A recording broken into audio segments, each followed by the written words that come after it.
এ যেন আরেক বজরঙ্গী ভাইজান শামসুল হুদা। মধ্যস্থতা করছেন অনুপ্রবেশের দায়ে ভারত বাংলাদেশে আটকে পড়াদের নিজ দেশে ফেরাতে। এখন পর্যন্ত ৪৩ ঘটনায় সফলতা পেয়েছেন। তারই ধারাবাহিকতায় শুক্রবার চাঁপাইনবাবগঞ্জ সীমান্ত দিয়ে বিজলি কুমার রায়ের মরদেহ ফেরত নিয়ে গেছে তার স্বজনরা।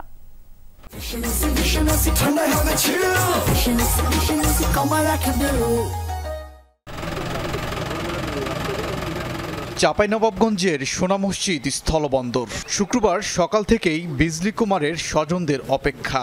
বিকেলে হস্তান্তর করা হয় মরদেহ। এরপর ভারতের পশ্চিমবঙ্গের চাটজামাল গ্রামের পথ ধরেন তারা। এই মরদেহ ফিরিয়ে দেওয়ার পেছনে কাজ করেছেন বজরঙ্গী ভাইজান। তবে তিনি বলিউডের সেই সিনেমার ভাইজান নন। তিনি ঢাকায় বসবাসরত রংপুরের শামসুল হুদা। জানালেন দীর্ঘ যাত্রার গল্প।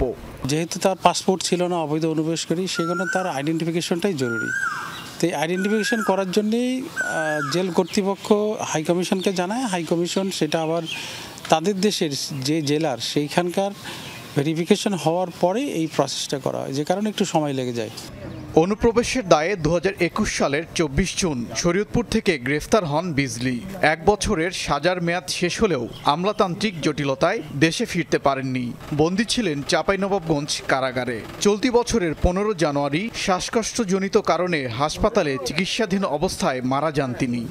উনি একটু কিছুটা হলেও আমাদের অ্যাসিস্ট করছেন, যেহেতু উনি বিশেষ করে পরিবারের লোকজনের সঙ্গে সাক্ষাতের বিষয়ে, যোগাযোগের বিষয়ে উনি সহযোগিতা করেছেন। Bangladesh immigration police, Bangladesh BGB এবং কারা কর্তৃপক্ষের সহায়তায় ভারতীয় কর্তৃপক্ষের নিকট লাশটি হস্তান্তর করা হয়েছে। শামসুলের দাবি, অনুপ্রবেশের কারণে দুদেশে আটকা পড়া ৪৩টি ঘটনার সমাধান করেছেন নিজের চেষ্টায়। আরও ১৬টি সমাধানের চেষ্টা করছেন তিনি। কারাগার থেকে ভুক্তভোগীদের বাড়ি স্বরাষ্ট্র মন্ত্রণালয় যাচ্ছেন সবখানে। উদ্দেশ্যটা একদম ক্লিয়ার, শুধুমাত্র মনের শান্তির জন্য করি। এখন পর্যন্ত বাংলাদেশে বহুত লোক এইভাবে আটকে আছে, তাদেরকে যদি ফেরত পাওয়া যায় তাদের পরিবারের কাছে, নিশ্চয়ই সেরকম অনুভূতিও হবে। পেশায় একজন গণমাধ্যম কর্মী শামসুল, তবে ভালোবাসেন মানবিক কাজ, কুড়াচ্ছেন প্রশংসা। তাই অনেকে ডাকছেন বজরঙ্গী ভাইজান হিসেবে। ওবায়দুর রহমান, যমুনা নিউজ।